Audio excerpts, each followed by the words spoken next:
So the theme of our service today is taking 100% responsibility for our spiritual well-being. And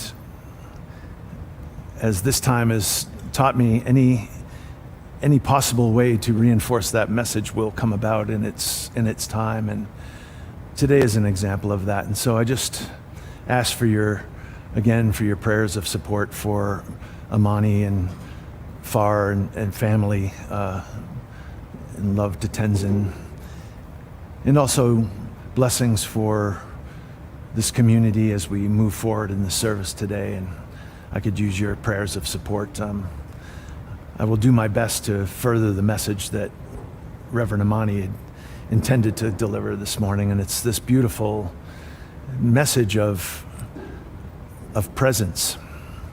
So I was reminded this morning of a story that Mark Nepo shares in his book,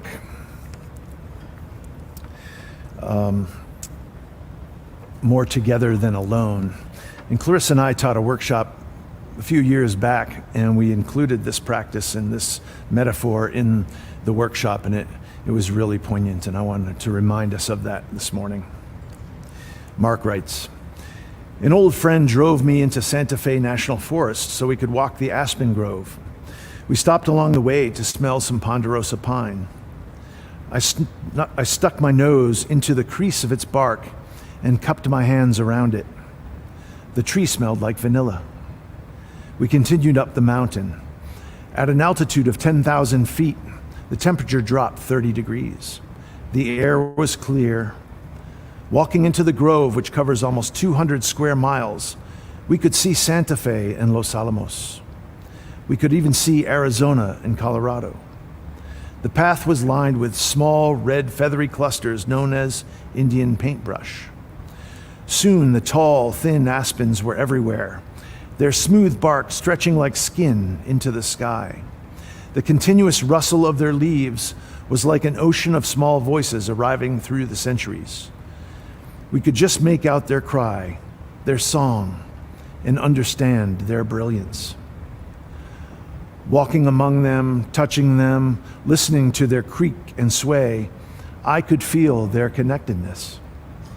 Above ground, aspen grow as individual trees, but below ground, they're enlivened by one interconnected set of roots. They are the most expansive growth of trees to share a common root system. This means they are one living organism and one living community, all at the same time. This is a powerful metaphor for how inextricably knit the life of the individual is with the life of community. What happens to one tree happens to all the aspens in the grove. How do they live as one and many at the same time? How do they communicate with each other? How do they sustain each other? And this is what we're exploring in this segment that we're calling Oneness. And today, specifically, how do I take 100% responsibility for my role as the aspen in that grove?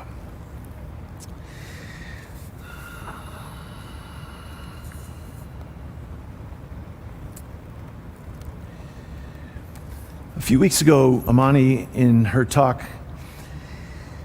it was during the season of Kwanzaa, and she described the value of the framework of Kwanzaa as something that is very powerfully needed at this time.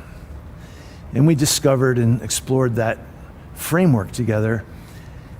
And what I recognized in myself was that it was a new framework for me, but how valuable was it to have that framework, to let it rub up against what I know or what I think I know are my beliefs or my individual frameworks. So I'd like to delve into this concept of framework. I've often said here too that it's a miracle, all of the different paths and ways that we have come together to arrive in this one community, all the different places we've come from and religious traditions that we've come from.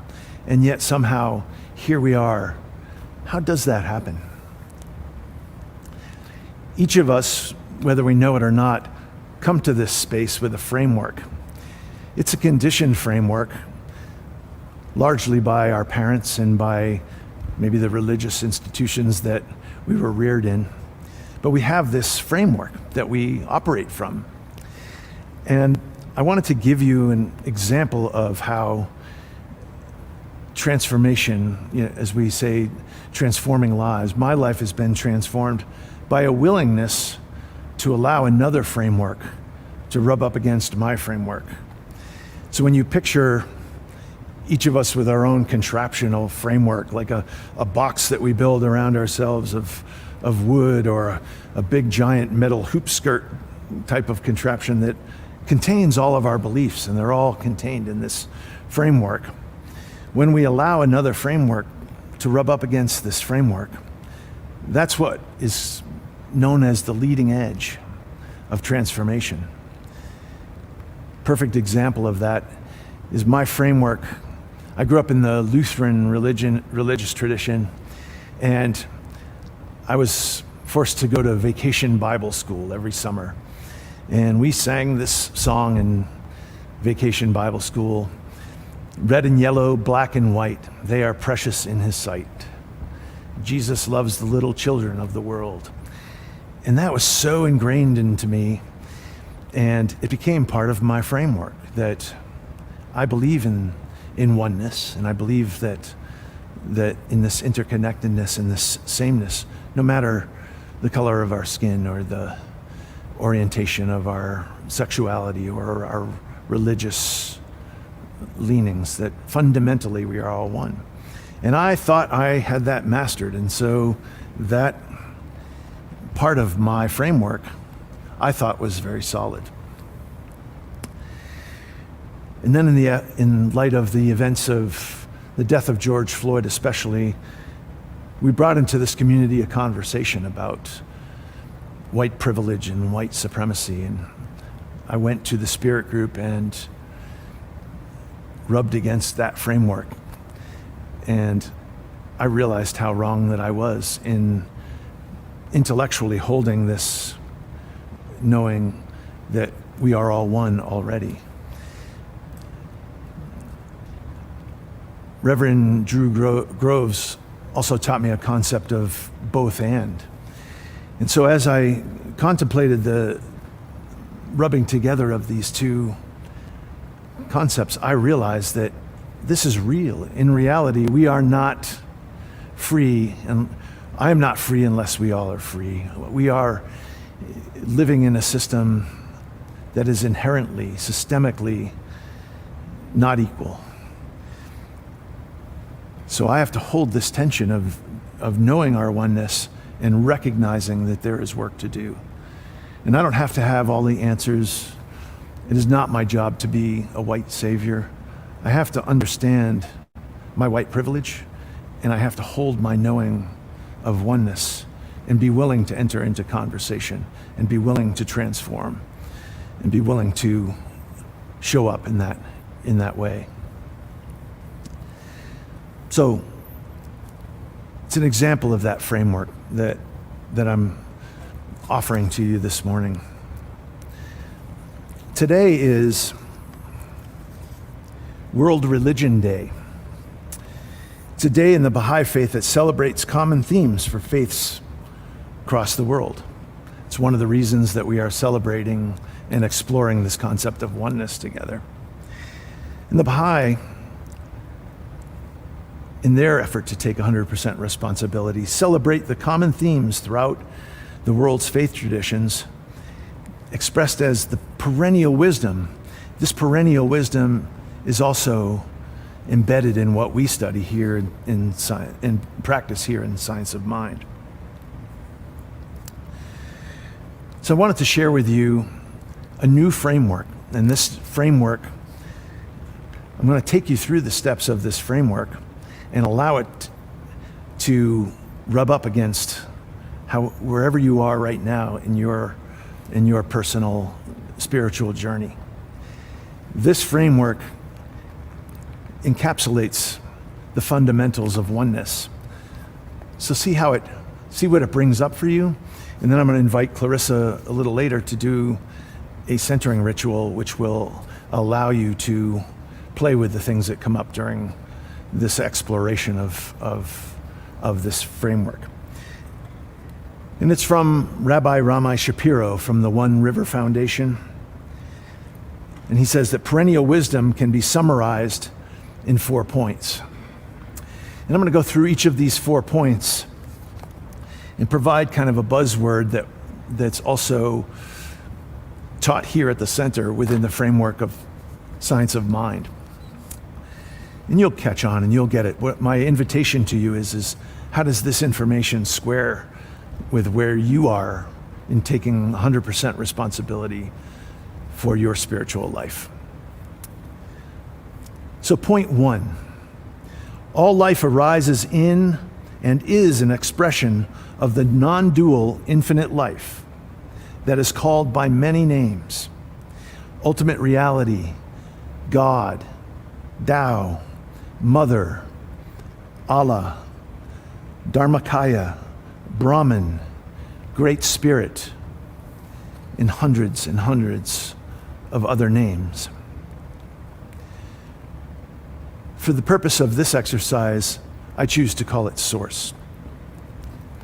So my question to you is, how does the concept that there is one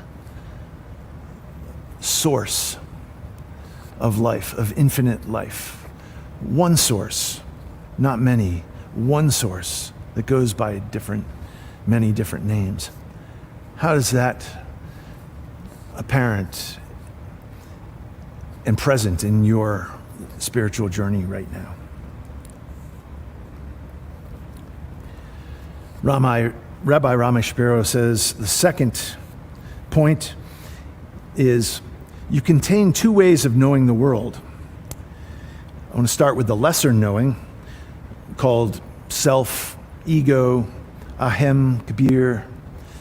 In science of mind training, we lovingly refer to as to the little I, small I.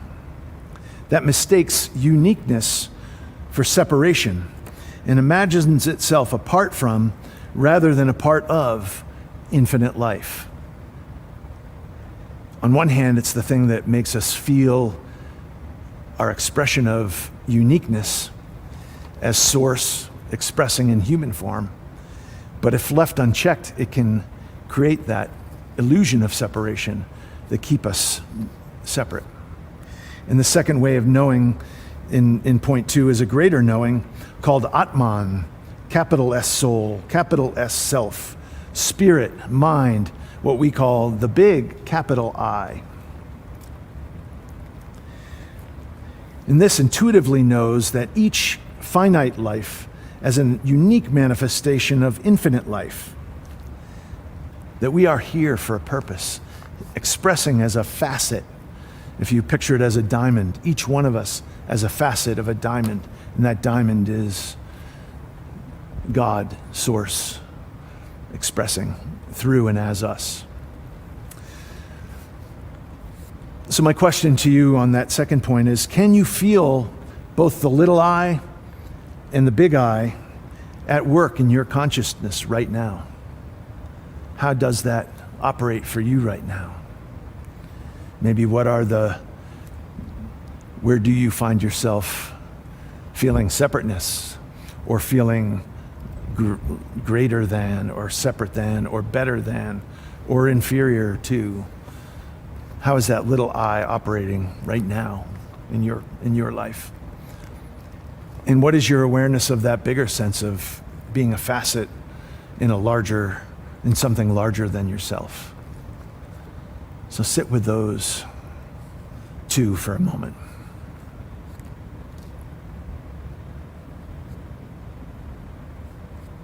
My second question on that third point is, how may they be creating either separateness or connectedness in your life right now? And point 4 in this framework is awakening your greater self And living this ethic is the highest goal that you can set for yourself.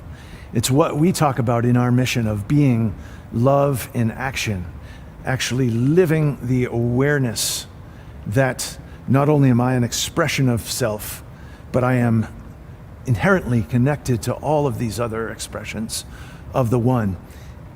And what is mine to do is to live into that awareness. Are you aligned with this goal for yourself? Transforming lives in our mission statement? How is your life transforming through the awareness of this? And collectively, in our mission, we talk of transforming community. What might be yours to do in that larger conversation?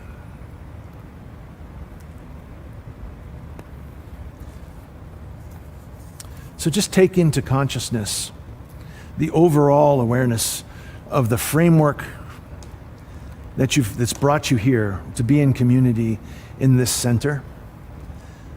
What has attracted you to this like-mindedness? What is your gift to bring into this space? And then on the other hand, what is the new framework, if we use this one that I've just presented or any of the ones that you may be studying right now? What is the difference? How does this new framework rub against the one that you're used to? And where are those points that are calling for you to change?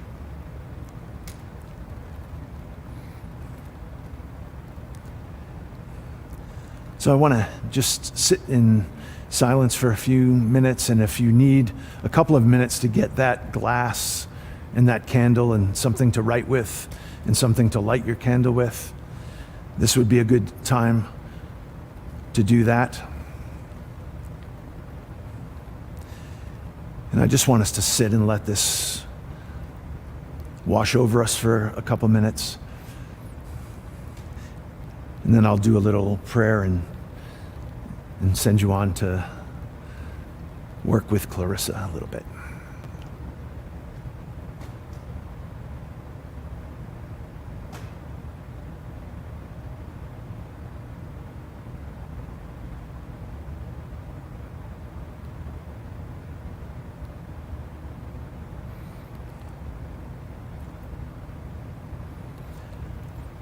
So right here, right now, in this moment, I allow myself to recognize this larger, infinite source of energy that goes by 1,000 names and yet is absolutely, personally known to me.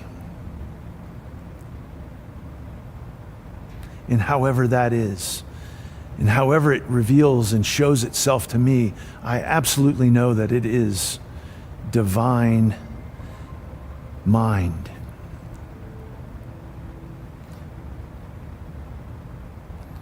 And as I absolutely know that divine mind to exist,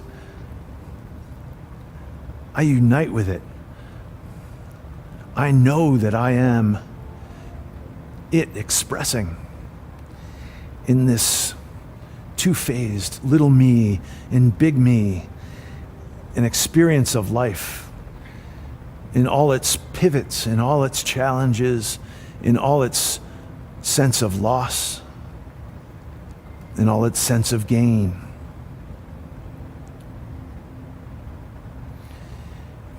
In the birth of Maeve Schwartzentruber, and in the transition of Farid Husman, I know that each of these are expressions of the one, and that they and I are one.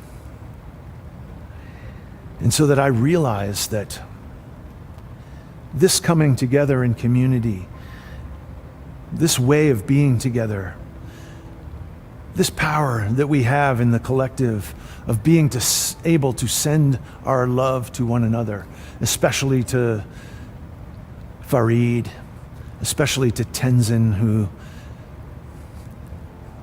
is without his father today, and Amani, who is there with the rest of her family and Farah's family to be examples of this one. I know that this framework is coming forward at this time, this opportunity to take 100% responsibility for the outpicturing of our lives individually, our lives together in this community, supporting and helping any transition, any change that is, any transformation that is called for, that we do this as one. And that ripples out, and we become aware of our birthright and our obligation and our living of these principles to create the world that works for everyone. And so I just let all of this exploration of oneness, just this intuitive, internal sense of responsibility to just root itself in my soul. And I am grateful for the spontaneousness of the opportunity to be with you today, and the awesome power that I feel a part of, and I feel is being shared into this space. So I send my love out to you and to Amani and family right now. And I release it all and call it good, and together we say, and so it is.